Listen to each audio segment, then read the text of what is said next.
Hello दोस्तों, stock सखी channel और हमारी जीरो टू हीरो सीरीज की चौथी क्लास में आपका स्वागत है। दोस्तों, क्या आपने कभी सोचा है कि हम अपना घर कैसे सजाते हैं? ड्राइंग रूम में सोफा, किचन में बर्तन और मंदिर में भगवान की मूर्त, सब कुछ अपनी अपनी सही जगह पर। अगर हम सब कुछ एक ही कमरे में भर दें तो क्या घर सुंदर लगेगा? बिल्कुल नहीं ना।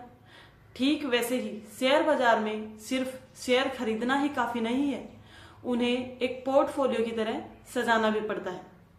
आज की इस क्लास में मैं आपको अपना पोर्टफोलियो बनाने का वो राज बताऊंगी जो बड़े बड़े इन्वेस्टर्स इस्तेमाल करते हैं। अगर आज आपने यह समझ लिया तो बाजार की गिरावट में भी आपका पैसा सुरक्षित रहेगा। सबसे पहले समझते हैं कि पोर्टफोलियो आखिर है क्या। आसान भाषा में कहें तो आपके पास जितने भी अलग अलग कंपनियों के शेयर, गोल्ड या म्यूचुअल फंड है, उन सबके झोले को हम पोर्टफोलियो कहते हैं।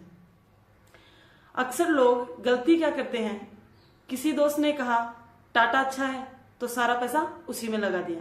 किसी न्यूज में देखा कि अडानी बढ़ रहा है तो वहां लगा दिया।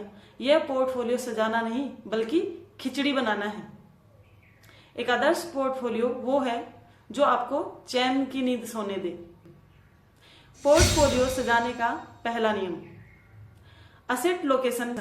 इसका मतलब है सारा अंडा एक ही टोकरी में मत रखो।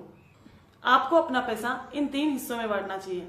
नंबर 1 पे है लार्ज कैप यानी मजबूत कंपनियां। पोर्टफोलियो का 50 से 60% हिस्सा टाटा, रिलायंस या HDFC जैसी भरोसेमंद कंपनियों में होना चाहिए। ये हाथी की तरह धीरे चलेंगे लेकिन गिरेंगे नहीं। 20 से 30% हिस्सा छोटी और मध्यम कंपनियों में रखें। ये कंपनियां आपको मल्टी बैगर रिटर्न दे सकती हैं। 10 से 15% हिस्सा हमेशा सोने या फिक्स डिपॉजिट में रखें।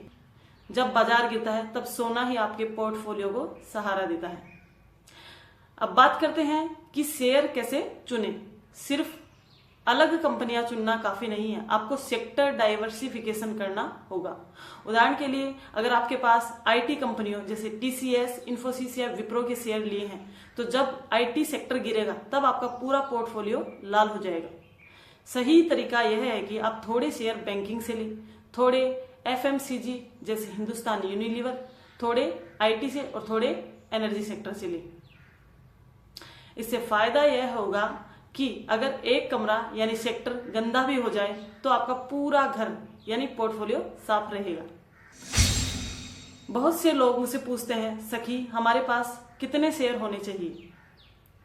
तो 2 गलती हम करते हैं, जिसमें पहली गलती है सिर्फ 1 या 2 शेयर रखना। यह बहुत ज्यादा रिस्की होता है। गलती नंबर 2, 50-60 शेयर भर लेना, म्यूचुअल फंड की दुकान खोल लेना।